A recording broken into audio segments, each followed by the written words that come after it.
Petrol की कीमत में 74 रुपये और डीजल की कीमत में 67 रुपये फी लीटर कमी। पेट्रोल की कीमत 373 रुपये से कम होकर 299 रुपये और डीजल 378 रुपये से कम होकर 311 रुपये फी लीटर हो गई। इतलाक रात 12 बजे से होगा। वज़ीर आज़म शहबाज शरीफ ने कहा कि कौम से किया गया वादा पूरा करने जा रहे हैं। मुश्किल हालात में हुकूमत का साथ देने पर वज़ीर आज़म अवाम के शुक्रगुजार हैं। इसराइल और हिजबुल्लाह के दरमियान जंगबंदी पर इत्तेफाक। सीनियर अमरीकी अहदेदार के मुताबिक जंगबंदी का इतलाक आज से हो गया। जंगबंदी मुआहिदा अमरीकी और कतरी सालिसी की कोशिशों से तय पाया। हिजबुल्लाह अहदेदार की तस्दीक, कहा जंगबंदी की पाबंदी करेंगे। इसराइली फौज का हिजबुल्लाह की जानिब से खिलाफ वर्जी तक जंगबंदी जारी रखने का ऐलान।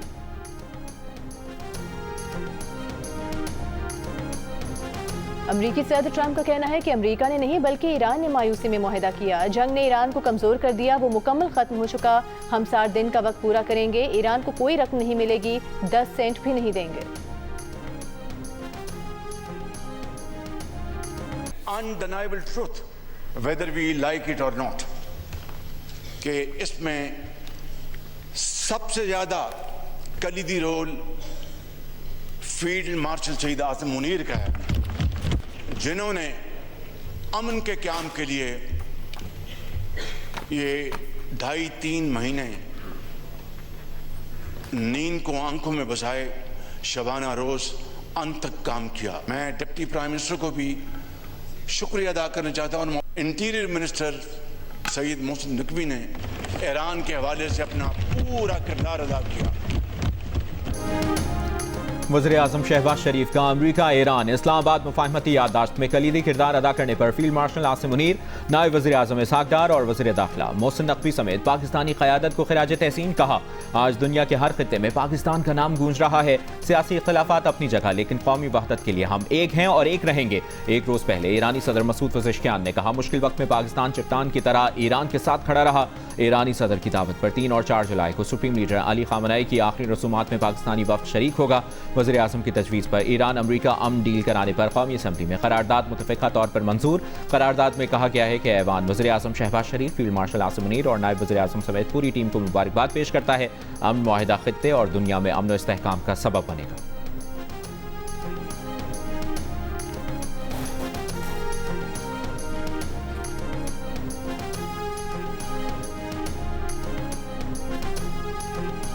ये ऐवान इस हवाले से एक करारदाद मुतफ़क्का तौर पर मंजूर करे तो मैं समझता हूँ कि इस अजीम कामयाबी की न सिर्फ इस हाउस की भरपूर तायीद होगी, बल्कि दुनिया में यकजहती, इत्तेफाक और इत्तेहाद का भरपूर पैगाम जाएगा।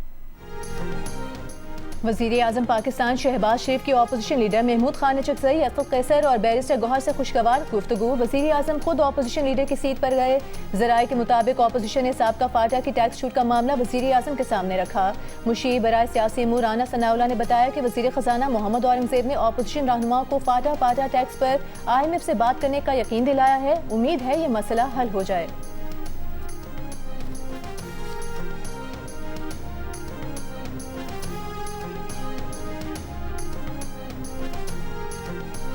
हुकूमत और PTI मुज़ाकरात पर तैयार। राना सनाउल्लाह ने कहा, वज़ीर आज़म की मीसाक इस्तेहकाम में पाकिस्तान की पेशकश बरकरार है।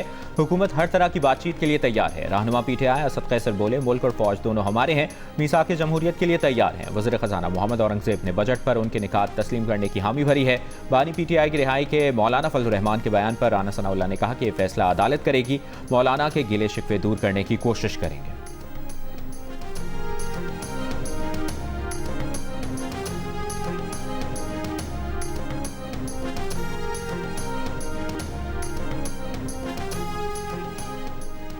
गिलगित बल्तिस्तान में हुकूमत साजी के लिए पीपल्स पार्टी और इस्तेहकाम पाकिस्तान पार्टी की क़यादत की मुलाकात।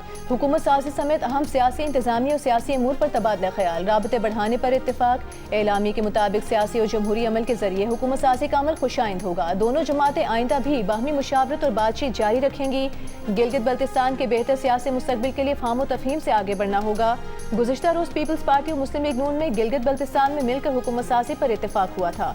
गवर्नर और डिप्टी स्पीकर नून लीग और वज़ीर आला पीपल्स पार्टी का लगाने पर इत्तेफाक हुआ था।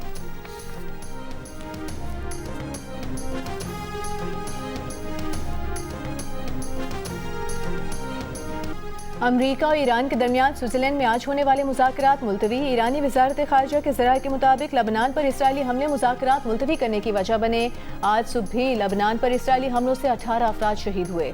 ईरान की मुज़ाकराती टीम के सरबराह बाकर कालिबाफ और वज़ीर ख़ारिजा अब्बास अराग़ची स्विट्जरलैंड रवानगी के लिए बिल्कुल तैयार थे, लेकिन इसराइली कार्रवाइयों की वजह से ईरानी वक्त रवाना ही न हुआ। इसराइली जारहियत की वजह से ईरानी वक्त का दौरा आखिरी लम्हात में मुलतवी किया गया। मुज़ाकरात की नई तारीख या मकाम का अभी तयन नहीं किया गया। इससे पहले अमरीकी नायब सदर जेडी वेंस ने भी स्विट्जरलैंड रवानगी मौखर कर दी थी।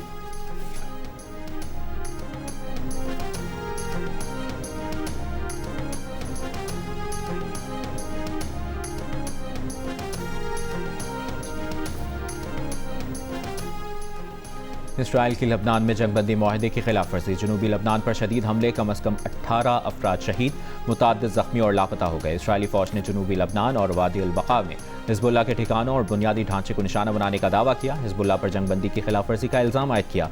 अपने एक अफसर समेत 4 इसराइली फ़ौजियों की हलाकत की तस्दीक की। इससे कबल हिज़्बुल्लाह ने इसराइली कार्रवाइयों के जवाब में 3 टैंक तबाह करने और ज़ख्मी और हलाक फ़ौजियों की मदद को आने वाले यूनिट को निशाना बनाने का बताया था।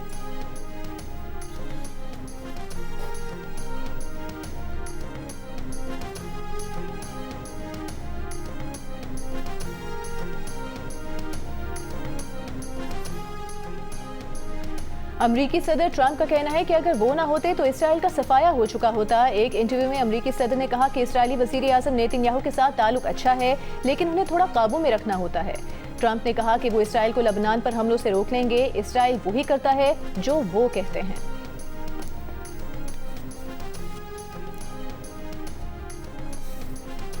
Two-thirds of the defensive weapons that have protected your homeland have been built by American hands and paid for by American tax dollars. The problem for Israel is not Donald J. Trump. And anybody in Israel who thinks their biggest problem is the President of the United States needs to wake up and smell the reality of the situation. अमरीका के नायब सदर JD Vance ने Israeli हुकूमत को आईना दिखा दिया। Israeli वज़रा को खरी खरी सुना दी। कहा, नेतन्याहू की काबीना के कुछ अरकान ने अमरीका ईरान डील पर तनकीद की। बाज़ अरकान ने तो सदर ट्रंप पर ज़ाती हमले शुरू कर दिए। जेडी वेंस ने साफ साफ बता दिया कि इसराइल ज़्यादातर हथियार वाशिंगटन से ही लेता है। पिछले 3 माह के दौरान इसराइल का तहफ़्फ़ुज़ करने वाले 2/3 हथियार अमरीकियों ने बनाए। इन हथियारों की कीमत अमरीकी शहरियों के टैक्स से अदा हुई। इसराइली वज़रा तशद्दुद का रास्ता इख्तियार करके अपने मसाइल से निपट नहीं सकते। एक इंटरव्यू में जेडी वेंस ने कहा कि इसराइल 90 लाख लोगों का मुल्क है। अमरीका पर तनकीद करने वाले इसराइली वज़रा के पास इस मसले का हकीकी हल क्या है? वो अपने हर कौमी सलामती के मसले को जंग और हलाकतों के जरिए हल नहीं कर सकते।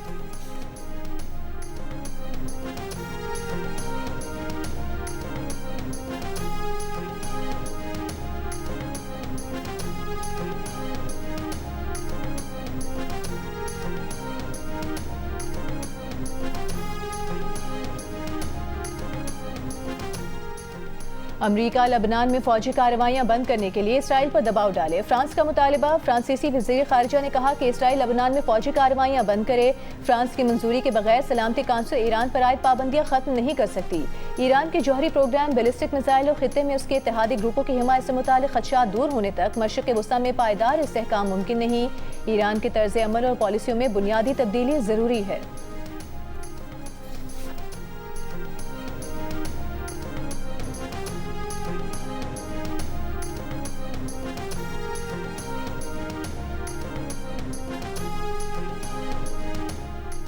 ईरान के सुप्रीम लीडर आयतुल्लाह मुश्तबा ख़मनाई ने ईरानी हुक्काम को अमरीका से मुज़ाकरात की इजाज़त दे दी। कहा, अगर अमरीकी फ़रीक ने बहुत ज़्यादा मुतालबात रखे तो उन्हें तस्लीम नहीं करेंगे। ईरानी सदर और दीगर अहदेदारों की जानिब से ईरानी कौम के हुकूक और मुज़ाहमती महाज की हिफाजत करने की जिम्मेदारी कबूल करने के बाद उन्होंने मुफाहमती याददाश्त पर दस्तखत की इजाज़त दी।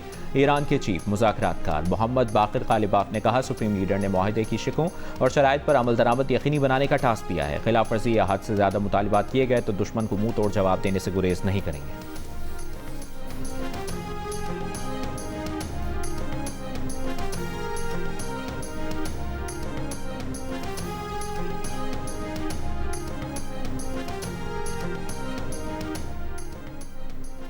ईरान अमरीका मुआहदे और ईरानी बंदरगाहों की अमरीकी नाकाबंदी खत्म होने के बाद आबनाए हुर्मुज़ में आमदोरफ्त बहाल। तेल और दीगर कार्गो बहरी जहाज आबनाए हुर्मुज़ से गुजरने लगे। खलीजी ममालिक ने तेल की बरामदात मामूल पर लाने के इकदाम तेज कर दिए। टैंकर मालिकान की तिजारती तंजीम इंटर टैंको का कहना है कि आबनाए हुर्मुज़ से महफूज बहरी सफर की मुकम्मल बहाली में वक्त लगेगा और इसके लिए बारूदी सुरंगें साफ करना जरूरी है। अमरीका के इस्लामाबाद मुआहदे की शराइत पर अमल दरामद तक ईरान का आबनाए हुर्मुज़ दोबारा बंद करने का ऐलान। अमरीकी अखबार के मुताबिक पासदारान इनकलाब का कहना है कि इसराइल का लबनान से इनखला, अमरीकी बहरी नाकाबंदी का मुकम्मल खात्मा और खलीज फार्स से अमरीकी अफवाज का इनखला मुआहदे की बुनियादी शराइत में शामिल हैं। अमरीका की इन शराइत पर अमल दरामद तक आबनाए हुर्मुज़ बंद रहेगी। तमाम बहरी जहाज आबनाए हुर्मुज़ के करीब ना जाएं, खिलाफ वर्जी पर निशाना बनाया जाएगा।